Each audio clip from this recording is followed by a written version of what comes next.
Professor ಪುರುಷೋತ್ತಮ ಬಿಳಿಮಲೆ ವಿವಾದಾತ್ಮಕ ಹೇಳಿಕೆಗೆ BJP ರಾಜ್ಯಾಧ್ಯಕ್ಷ ಬಿವೈ ವಿಜಯೇಂದ್ರ ಕಿಡಿಕಾರಿದ್ದಾರೆ. ಮಂಗಳೂರಿನಲ್ಲಿ ಮಾತನಾಡಿದ ಅವರು, ಕರಾವಳಿ ಕಲೆ ಸಂಸ್ಕೃತಿಗೆ ಅಪಮಾನವಾಗಿದೆ, ಹಿಂದೂ ಸಮುದಾಯಕ್ಕೆ ಅವಮಾನ ಮಾಡಿದ್ದಾರೆ. ಸರ್ಕಾರ ಈ ಕೂಡಲೇ ಬಿಳಿಮಲೆಯನ್ನ ಅಧ್ಯಕ್ಷ ಸ್ಥಾನದಿಂದ ಕಿತ್ತೊಗೆಯಬೇಕು. ಸರ್ಕಾರ ಈ ಕ್ರಮ ಕೈಗೊಳ್ಳದಿದ್ರೆ ಬಿಜೆಪಿ ರಸ್ತೆಗಿಳಿದು ಹೋರಾಟ ನಡೆಸುತ್ತೆ ಅಂತ ಎಚ್ಚರಿಕೆ ನೀಡಿದರು.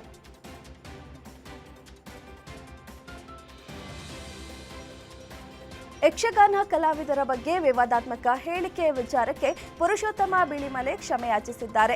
ಬೆಂಗಳೂರಿನಲ್ಲಿ ಮಾತನಾಡಿದ ಅವರು, ನಾನು ಹೇಳಿರುವುದು ಸತ್ಯ, ನೋವಾಗಿದ್ದರೆ ಕ್ಷಮೆ ಯಾಚಿಸ್ತೇನೆ. ನಮಗೆ ಗೊತ್ತಿರುವ ವಿಚಾರವನ್ನ ಸಮಾಜಕ್ಕೆ ಹೇಳಬೇಕಾಗತ್ತೆ. ಕಲಾವಿದರಿಗೆ ನೋವಾಗಿದ್ದರೆ ಹೇಳಿಕೆ ವಾಪಸ್ ಪಡೆಯುತ್ತೇನೆ. ಬಣ್ಣದ ಬದುಕಿನ ಹಿಂದಿನ ಕಥೆಗಳು, ಕಾದಂಬರಿಗಳು ಆಗಬೇಕು. ಈ ಉದ್ದೇಶಗಳಿಂದ ನಾನು ಹೇಳಿಕೆ ನೀಡಿದ್ದೆ.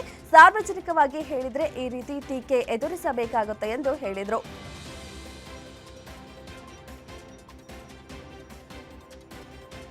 ಆಂಧ್ರಪ್ರದೇಶದ ಪುಟ್ಟಪರ್ತಿಯ ಸತ್ಯ ಸಾಯಿಬಾಬಾ ಮಂದಿರದ ಭೇಟಿಯ ಬಳಿಕ ತಮಿಳುನಾಡಿನ ಕೊಯಮತ್ತೂರಿಗೆ ಭೇಟಿ ನೀಡಿರುವ ಪ್ರಧಾನಿ ನರೇಂದ್ರ ಮೋದಿ ಅಲ್ಲಿ ಹಲವು ಯೋಜನೆಗಳಿಗೆ ಚಾಲನೆ ನೀಡಿದ್ದಾರೆ.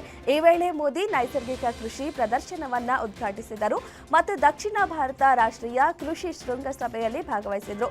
ಈ ವೇಳೆ ಪ್ರಧಾನಿ ಮೋದಿ ಅವರು ಸ್ಥಳೀಯ ರೈತರೊಂದಿಗೆ ಸಂವಾದ ನಡೆಸಿದರು.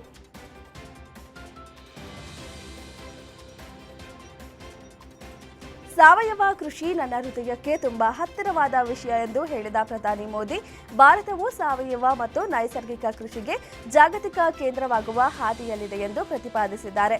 ಎಲ್ಲ ವಿಜ್ಞಾನಿಗಳು ಮತ್ತು ಸಂಶೋಧನಾ ಸಂಸ್ಥೆಗಳು ಸಾವಯವ ಕೃಷಿಯನ್ನ ಕೃಷಿ ಪಠ್ಯಕ್ರಮದ ಪ್ರಮುಖ ಭಾಗವನ್ನಾಗಿ ಮಾಡಬೇಕು ಎಂದು ನಾನು ವಿನಂತಿಸುತ್ತೇನೆ. ಹಳ್ಳಿಗಳಿಗೆ ಹೋಗಿ ರೈತರ ಹೊಲಗಳನ್ನು ನಿಮ್ಮ ಪ್ರಯೋಗಾಲಯಗಳನ್ನಾಗಿ ಪರಿವರ್ತಿಸಿ ಎಂದು ಮೋದಿ ಕರೆ ನೀಡಿದ್ದಾರೆ.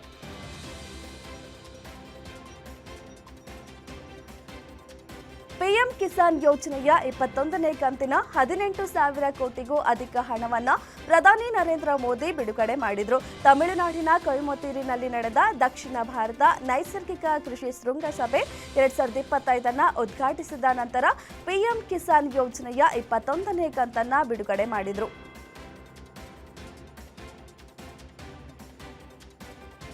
ಆಡಳಿತಾರೂಢ ಡಿಎಂಕೆ ಪಕ್ಷದ ನಾಯಕನೊಬ್ಬ ಪ್ರಧಾನಿ ನರೇಂದ್ರ ಮೋದಿ ಅವರು ತಮಿಳುನಾಡು ಭೇಟಿಯ ಸಂದರ್ಭದಲ್ಲಿ ಅವರನ್ನ ಕೊಲ್ಲುವುದಾಗಿ ಬೆದರಿಕೆ ಹಾಕಿದ್ದಾರೆ. ಈ ಹೇಳಿಕೆ ಇದೀಗ ರಾಜ್ಯಾದ್ಯಂತ ಕೋಲಾಹಲಕ್ಕೆ ಕಾರಣವಾಗಿದೆ. ಇದಲ್ಲದೆ ನಾಯಕನ ಬೆದರಿಕೆ ಹೇಳಿಕೆಯ ವಿಡಿಯೋ ಸಾಮಾಜಿಕ ಮಾಧ್ಯಮಗಳಲ್ಲಿ ವೈರಲ್ ಆಗ್ತಿದ್ದು ರಾಜಕೀಯ ವಲಯಗಳಲ್ಲಿ ಹೊಸ ತಿರುವು ನೀಡಿದೆ.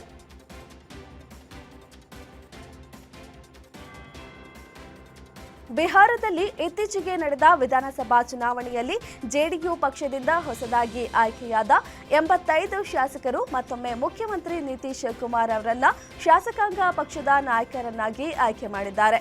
ರಾಷ್ಟ್ರೀಯ ಪ್ರಜಾಸತ್ತಾತ್ಮಕ ಒಕ್ಕೂಟ ಶಾಸಕಾಂಗ ಪಕ್ಷದ ನಾಯಕರಾಗಿ ಆಯ್ಕೆಯಾದ ನಂತರ ನಿತೀಶ್ ಕುಮಾರ್ ರಾಜಭವನಕ್ಕೆ ತೆರಳಿ ಸರ್ಕಾರ ರಚಿಸಲು ತಮ್ಮ ಪ್ರಸ್ತಾವನೆಯನ್ನ ಮಂಡಿಸಲಿದ್ದಾರೆ.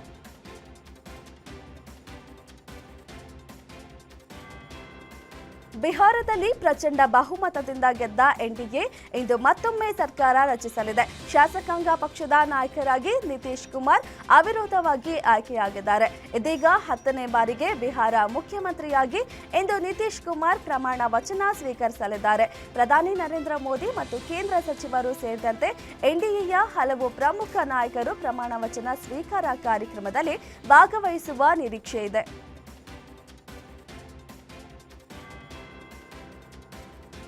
ಇತ್ತೀಚಿನ ಬಿಹಾರ ವಿಧಾನಸಭಾ ಚುನಾವಣೆಯಲ್ಲಿ ಬಿಜೆಪಿಯಿಂದ ಟಿಕೆಟ್ ಪಡೆದು ಅಲಿನಗರ ವಿಧಾನಸಭಾ ಸ್ಥಾನದಿಂದ ಗೆದ್ದ ಜಾನಪದ ಗಾಯಕಿ ಮೈಥಿಲಿ ಠಾಕೂರ್ ಬಿಹಾರದಲ್ಲಿ ಹೊಸ ಸರ್ಕಾರ ರಚನೆ ಆಗುವುದಕ್ಕೂ ಮುನ್ನ ಹಾಡಿನ ಮೂಲಕ ತಮ್ಮ ಹರ್ಷ ವ್ಯಕ್ತಪಡಿಸಿದ್ದಾರೆ. ಮೈಥಿಲಿ ಠಾಕೂರ್ ಜನಪದ ಗೀತೆಯ ಮೂಲಕ ತಮ್ಮ ಸಂತಸ ವ್ಯಕ್ತಪಡಿಸಿದ್ದಾರೆ.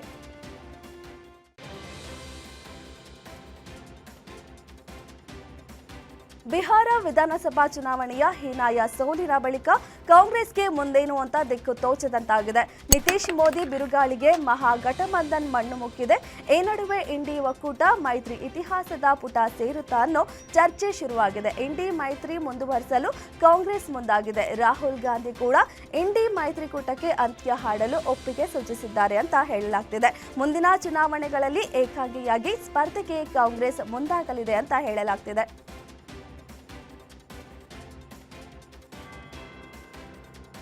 ಚೀನಾ ಸೇರಿದಂತೆ ಎಲ್ಲಾ ವಿಶ್ವಸಂಸ್ಥೆಯ ಅಂತಾರಾಷ್ಟ್ರೀಯ ಒಕ್ಕೂಟ ಸೇರುವ ಬಗ್ಗೆ ಭಾರತ ಮುಕ್ತ ನಿಲುವು ಹೊಂದಿದೆ ಎಂದು ಕೇಂದ್ರ ಇಂಧನ ಸಚಿವ ಪ್ರಹ್ಲಾದ್ ಜೋಶಿ ತಿಳಿಸಿದರು.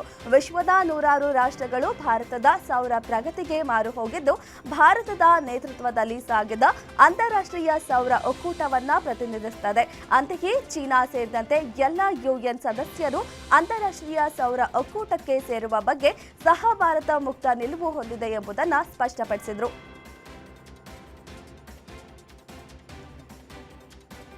ಕೆಂಪುಕೋಟೆ ಬಳಿ ಸಂಭವಿಸಿದ್ದ ಸ್ಫೋಟಕ್ಕೆ ಸಂಬಂಧಿಸಿದಂತೆ ದಿನೇ ದಿನೇ ಒಂದೊಂದು ಮಾಹಿತಿಗಳು ಬಹಿರಂಗವಾಗ್ತಿವೆ.